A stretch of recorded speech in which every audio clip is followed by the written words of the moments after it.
Good morning. This is Don B with Truth Be Told, and we have a couple more interesting stories we'd like to share with everyone. Before I move to those, please remember to subscribe. Over 90% of the people that view my videos are not subscribers. It's completely free, doesn't cost a cent, and just take a second and click on subscribe and the bell. I'd really appreciate it. Without ado, let's move to Breitbart News.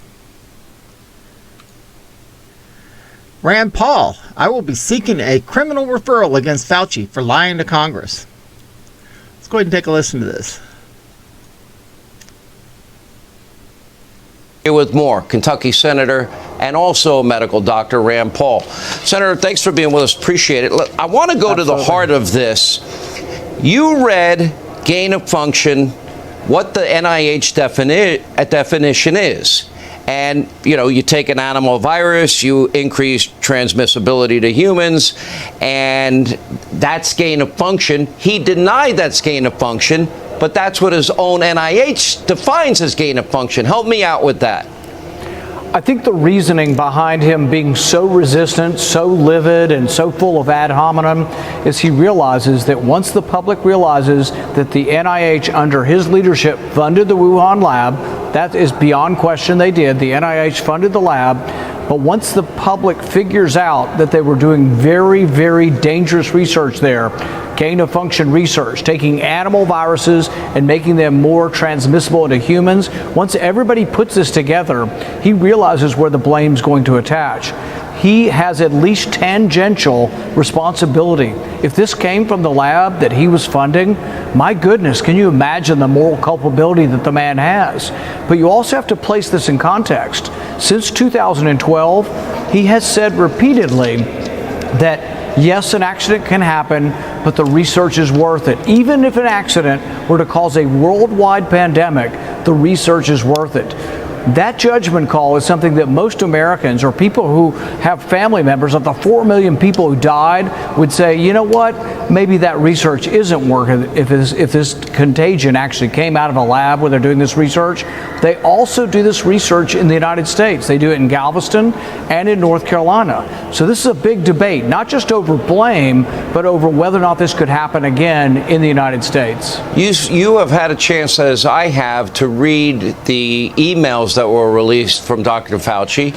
He was told as early as January 31st, the day that President Trump put in his hysterical, xenophobic, and racist travel ban that was brilliant 10 days after the first identified case here.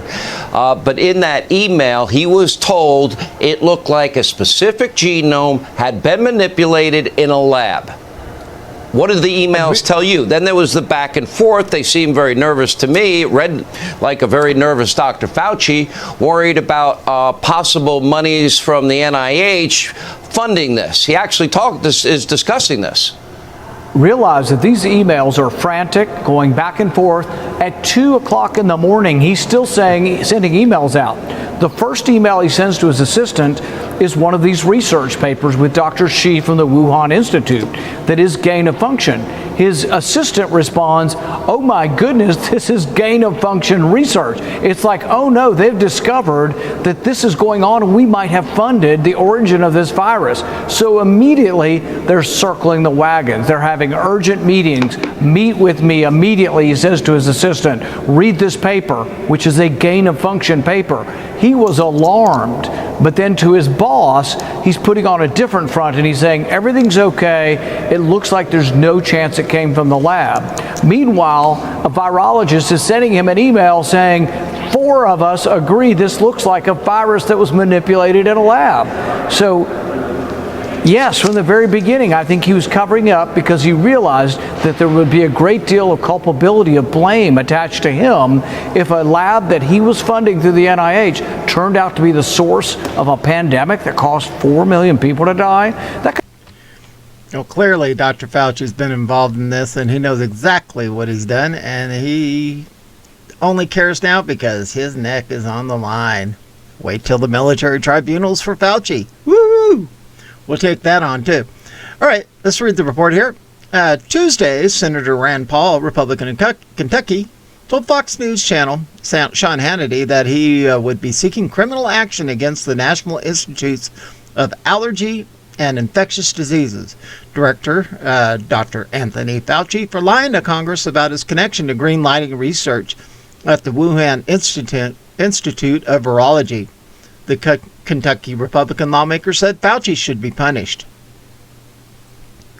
You kicked off your questioning of Dr. Fauci, emphasizing federal law makes lying to Congress a felony, punishable by up to 5 years in prison, Hannity said. Is it your belief, based on the evidence, Senator, that he lied before Congress and broke the law? Yes, and I will be sending a letter to the Department of Justice asking for a criminal referral because he has lied to Congress, Paul replied. We have scientists that were lined up by the dozens to say that the research he was funding was gain of function. He's doing this because he has self-interest to cover his tracks and to cover his connection to Wuhan lab.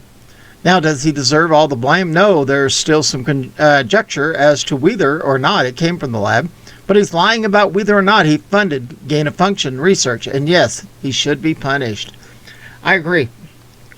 Now, we know that COVID is just a serious flu. All right, moving on to the next one. It says, Joe Biden used private Gmail account to send government information to foreign deal-making son Hunter. Too bad Biden didn't ask Hillary Clinton's advice on how to use BleachBit. Joe Biden used a private email to send government information he was getting from the State Department on his crackhead, globe-trotting son Hunter during the Obama years. Hunter Biden worked as Joe Biden's bagman in their international money laundering and influence peddling operation. Some Obama administration officials were aware of Joe Biden's private email, and it gives the email, and used it to communicate with him. Just the News reported messages, sometimes signed Dad, from the email account were found on Hunter Biden's laptop, seized by the FBI director in 2019 from a Delaware computer shop owner. Some of the messages from the vice president to his son, obtained by Just the News, were deeply personal. Others were political in nature, and still others clearly addressed business matters, often forwarding information coming from senior officials in the White House, State Department, other government agencies. I wonder if he gave him if we can prove classified information was moved. Interesting. For instance, in late November 2014, the U.S. Embassy in Istanbul sent an email to the State Department that was then forwarded to senior advisors to Slow Joe, including national security expert Michael Carpenter, providing an early alert that an American named Martin O'Connor was about to be released from detention in Turkey. State Department officials forwarded the information to the Vice President's office, where Slow Joe's aide, Colin Kahl, now President Biden's Undersecretary of Defense for Policy, sent it to Slow Joe's private email. The Vice President then sent it to his son, Hunter Biden, with the subject line, "Forward, Mr. O'Connor being released from detention today." The Presidential Records Act required Joe Biden to make sure that any of his Gmail account emails, including these emails to Hunter Biden, were forwarded to a government account so they could properly be handled by the National Archives, said Tom Fitton, president of Judicial Watch. No wonder the Obama White House wanted to protect Hillary Clinton for the correspondence of her email shell game. And then it says click here to read more from Just the News. I think that's about enough. All right, let's go into the last report here. Watch. Crazy video of CBP letting in hundreds of legal aliens across border while Cubans are detained. The reason why they don't let the Cubans in is because they mostly report conservative or Republican. The reason why they let South America in is because they mostly vote for the Democrats. Okay, on the red state. We reported earlier on the massive surge of people at the border, and now a huge number of folks coming in are now positive for the Wuhan coronavirus, with 900% surge in the last 2 weeks.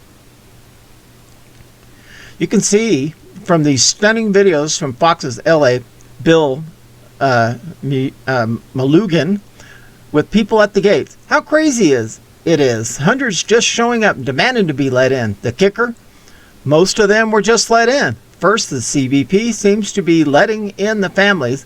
Then they basically let everyone in, including the single adult males. Can you imagine how many terrorists they must be letting in?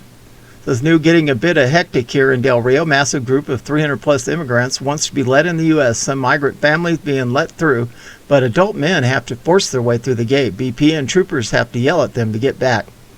Let's play this video here.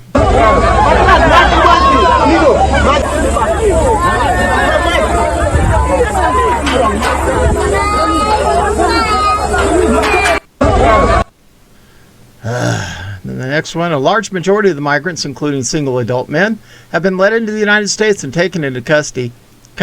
At least 200 plus have been taken away in buses. More still coming. More still coming. Hey! Hey! You can move it deep.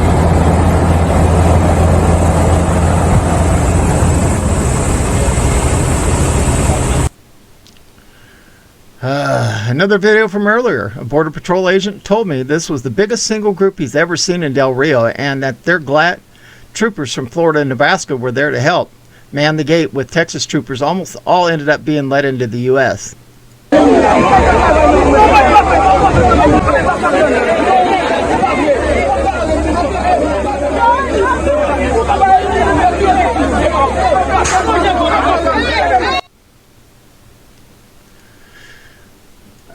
This is getting out of control. I'll be glad when 45 makes his move and we see some big changes here.